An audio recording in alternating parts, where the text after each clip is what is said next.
आज के इस वीडियो में हम मल्टीकल्चरलिज्म को समझने की कोशिश करेंगे। बहुसंस्कृतिवाद क्या है? मल्टीकल्चरलिज्म दो शब्दों से बना है।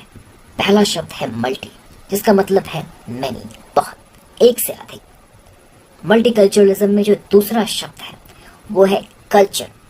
कल्चर को हम दो तरीकों से समझ सकते हैं। पहला, as a way of life, जीवन जीने का एक तरीका या दुनिया को देखने का एक नजरिया, a way of looking at the world. इसके अंतर्गत आएंगे वे प्रैक्टिसेस, वे बिलीफ सिस्टम, वे नॉर्म्स, वैल्यूज एंड ट्रेडिशंस जिन्हें हमें बचपन से सिखाया जाता है या जिन्हें हम खुद ब खुद सीख लेते हैं अपने आसपास के लोगों को देखकर। लेकिन कल्चर के इस एस्पेक्ट को बदला भी जा सकता है। मतलब समझदार और शिक्षित होने के बाद हम अपने वे ऑफ लाइफ में बदलाव कर सकते हैं। लेकिन कल्चर का एक और पहलू है जिसे बदला नहीं जा सकता, जो कि एक तरह से फिक्स्ड होता है, परमानेंट होता है। इस एस्पेक्ट के अकॉर्डिंग, कल्चर के इस एस्पेक्ट के अकॉर्डिंग, कल्चर इंडिविजुअल के लिए आइडेंटिटी मार्कर का काम करती है, व्यक्ति के पहचान को दर्शाती है।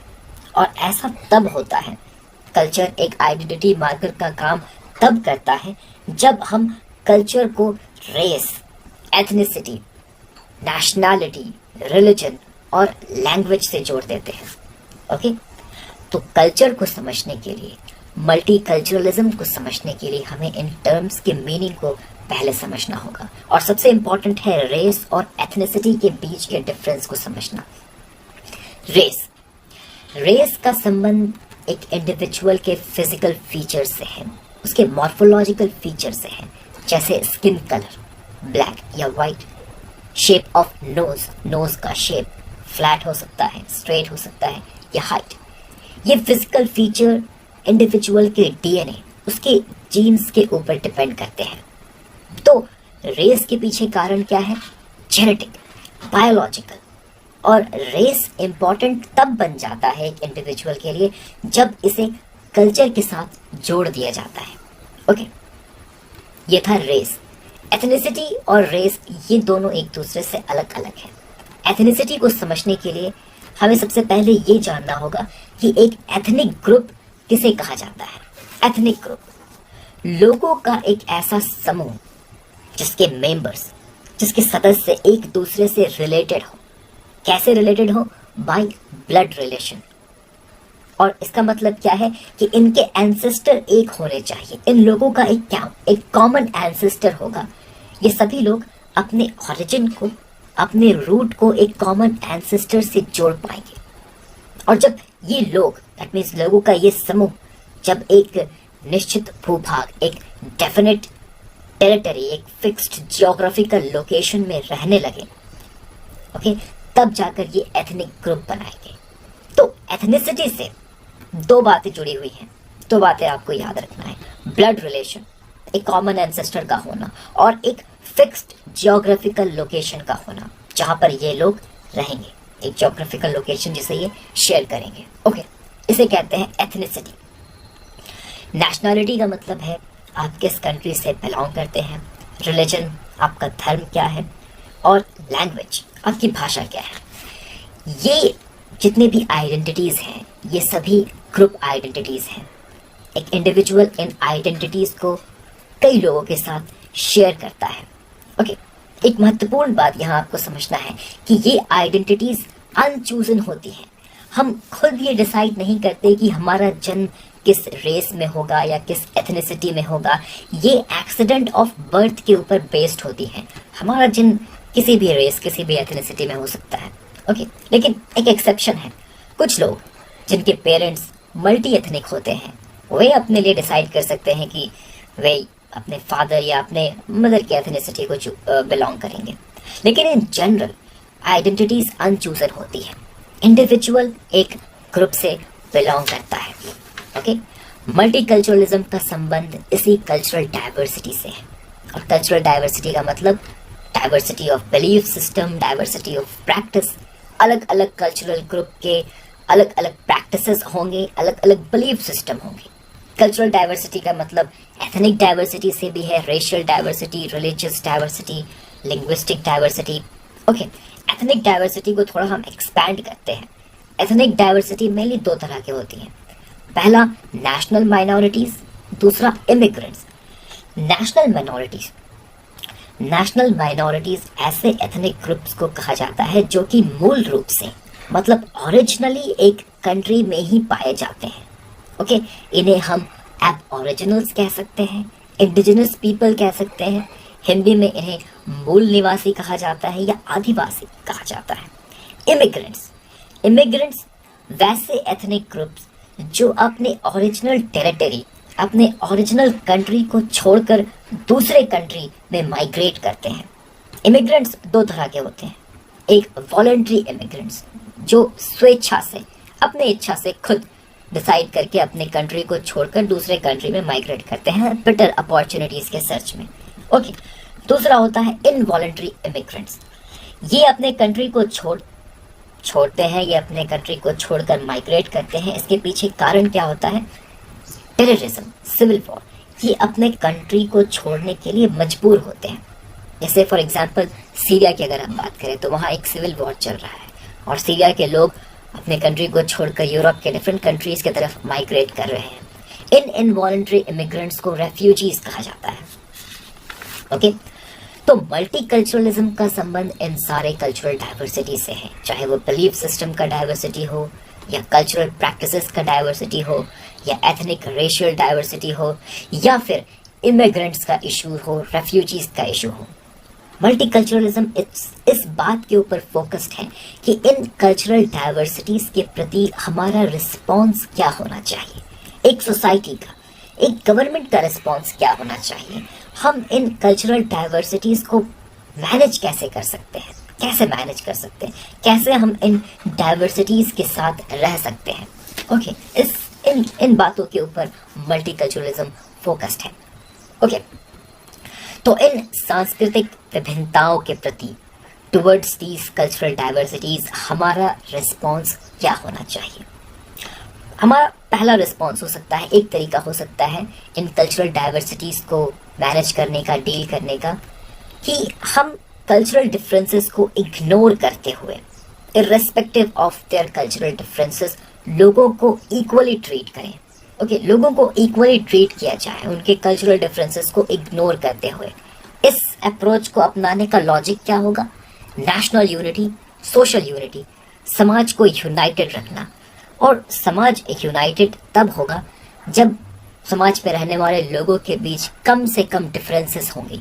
ओके, तो अगर हम लोगों के डिफरेंसेस को इग्नोर करें, लोगों के बीच कॉमन क्या है इसके ऊपर फोकस करें, ओके, इसके ऊपर एम्फेसिस करें, तब हम सोसाइटी को यूनाइटेड रख सकते हैं। Okay, national unity, social unity को अचीव कर सकते हैं। अगर हम इस अप्रोच को अपनाते हैं तो इस अप्रोच को कलर ब्लाइंड अप्रोच कहा जाता है। ओके, कलर ब्लाइंड अप्रोच कहा जाता है। इस अप्रोच के तहत गवर्नमेंट न्यूट्रलिटी के प्रिंसिपल पर काम करती है। गवर्नमेंट के द्वारा हर कल्चर को इक्वली देखा जाता है। गवर्नमेंट किसी भी कल्चर को ना तो प्रमोट करेगी ना तो डिस्करेज करेगी। ओके, गवर्नमेंट के द्वारा किसी भी सिटीजन के साथ रेस, एथनिसिटी, रिलीजन, लैंग्वेज, इनके आधार पर डिस्क्रिमिनेशन नहीं किया जाएगा।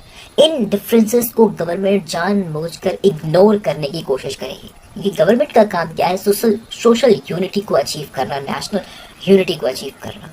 ओके, अगर हम इंडियन कॉन्स्टिट्यूशन की बात करें तो हमारे इंडियन कॉन्स्टिट्यूशन में आर्टिकल 15 क्लास 1 और 2 में इसी कलर ब्लाइंड अप्रोच को अपनाया गया है, इसी न्यूट्रलिटी के प्रिंसिपल को अपनाया गया है। वहाँ लिखा गया है कि the state shall not discriminate against any citizen on ground only of religion, race, caste, sex, place of birth और एनी ऑफ दैम। ओके, लेकिन इस कलर ब्लाइंड अप्रोच के साथ, इस न्यूट्रलिटी के अप्रोच के साथ, इस न्यूट्रल अप्रोच के साथ दो बड़े प्रॉब्लम जुड़े हैं। मल्टीकल्चरलिज्म इन्हीं प्रॉब्लम्स को हाईलाइट करने की कोशिश करता है। दो इंपॉर्टेंट प्रॉब्लम जुड़े हैं इस अप्रोच के साथ। पहला प्रॉब्लम, भले ही गवर्नमेंट ये क्लेम करे कि हर कल्चर को लेकर गवर्नमेंट न्यूट्रल है, लेकिन हकीकत में इन रियलिटी गवर्नमेंट के द्वारा इनडायरेक्टली या डायरेक्टली मेजॉरिटी कल्चर को सपोर्ट किया जाएगा। ओके, ये बात आपको समझना है। एक एग्जाम्पल लेते हैं, रिलीजन और लैंग्वेज दोनों ही बहुत ही इंपॉर्टेंट आइडेंटिटी मार्कर है किसी भी कल्चर का, दोनों एक इंपॉर्टेंट पार्ट होते हैं। रिलीजन के रिस्पेक्ट में, रिलीजन के संबंध में, with respect to religion, government neutrality के प्रिंसिपल को अपना सकती है। गवर्नमेंट ये क्लेम कर सकती है कि उसके लिए हर रिलीजन इक्वल है। गवर्नमेंट ना ही किसी रिलीजन को प्रमोट करती है या किसी रिलीजन को डिस्करेज करती है। इसे ही सेक्युलरिज्म की पॉलिसी कहते हैं। लेकिन बात जब लैंग्वेज की हो तो गवर्नमेंट को एक डिसीजन लेना होगा। गवर्नमेंट को ये डिसाइड करना होगा कि स्टेट का ऑफिशियल लैंग्वेज क्या होगा। और ऑब्वियस सी बात है, गवर्नमेंट के द्वारा ऑफिशियल लैंग्वेज के रूप में मेजॉरिटी लैंग्वेज को ही चुना जाएगा, मेजॉरिटी लैंग्वेज को ही सेलेक्ट किया जाएगा। ये एक एग्जाम्पल है जहां गवर्नमेंट न्यूट्रलिटी का प्रिंसिपल ब्रेक कर जाता है। ओके, और एक मल्टीकल्चरल सोसाइटी में, एक कल्चरली डाइवर्स सोसाइटी में आपको कई ऐसे एग्जाम्पल मिलेंगे जहां गवर्नमेंट के द्वारा मेजॉरिटी कल्चर को, मेजॉरिटी कल्चर के डिफरेंट एलिमेंट्स, डिफरेंट सिंबल्स को डायरेक्टली या इनडायरेक्टली सपोर्ट किया जाता हो, प्रमोट किया जाता हो। और जब ऐसा होगा तो इससे सबसे अधिक नुकसान किसे होगा? माइनॉरिटी कल्चर्स को। सबसे अधिक सफर माइनॉरिटी कल्चर करेंगे, उनके बीच एक इनसिक्योरिटी का फीलिंग आ जाएगा। ओके, तो ये पहला प्रॉब्लम है इस कलर ब्लाइंड अप्रोच का। ओके, दूसरा प्रॉब्लम क्या है, इसे देखते हैं। एक मल्टीकल्चरल सोसाइटी में जब हम कल्चरल डिफरेंसेस को इग्नोर करने की बात करते हैं तो हमारे इस डिसीजन से सबसे अधिक नुकसान वैसे ग्रुप्स को होगा जिनके साथ पास्ट में इनजस्टिस हुआ हो, अतीत में अन्याय हुआ हो, और पास्ट में हुए इन इनजस्टिसेस का इफेक्ट्स, इन डिस्क्रिमिनेशंस का इफेक्ट इस ग्रुप के मेंबर्स को प्रेजेंट में फेस करना पड़ रहा हो।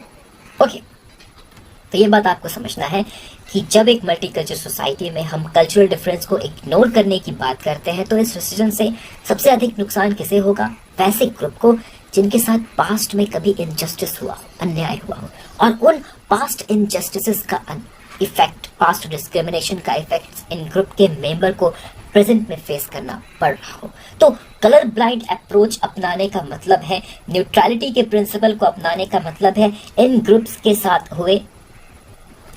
साथ हुए इन अन्यायों को, इन इनजस्टिसेस को, इन डिसएडवांटेजेस को एक तरह से भूल जाना। ओके, फॉरगेट करना, भूल जाना। लेकिन एक जस्ट सोसाइटी ऐसा नहीं कर सकता।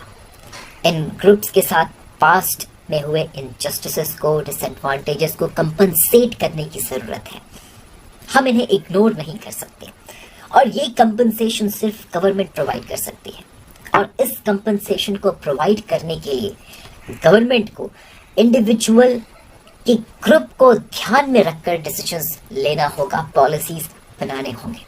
इसलिए एक बार फिर आप इंडियन कॉन्स्टिट्यूशन के आर्टिकल 15 को देखें, और इस बार आप देखें आर्टिकल 15 के क्लाउज 3, 4 और 5 को। क्लाउज 1 और 2 में गवर्नमेंट ने कलर ब्लाइंड अप्रोच को अपनाया है, न्यूट्रलिटी अप्रोच को अपनाया है, लेकिन क्लाउज 3, आर्टिकल 15 के क्लाउज 3, 4 और 5 में कॉन्स्टिट्यूशन में ये लिखा गया है कि nothing in this article shall prevent the state from making any special provision for women and children, for scheduled caste, scheduled tribe, for socially and educationally backward class of citizen. तो देखिए, यहाँ पर कॉन्स्टिट्यूशन ये direct कर रहा है government को कि इंडिविजुअल के ग्रुप को ध्यान में रखते हुए भी पॉलिसी बनाने चाहिए, खासकर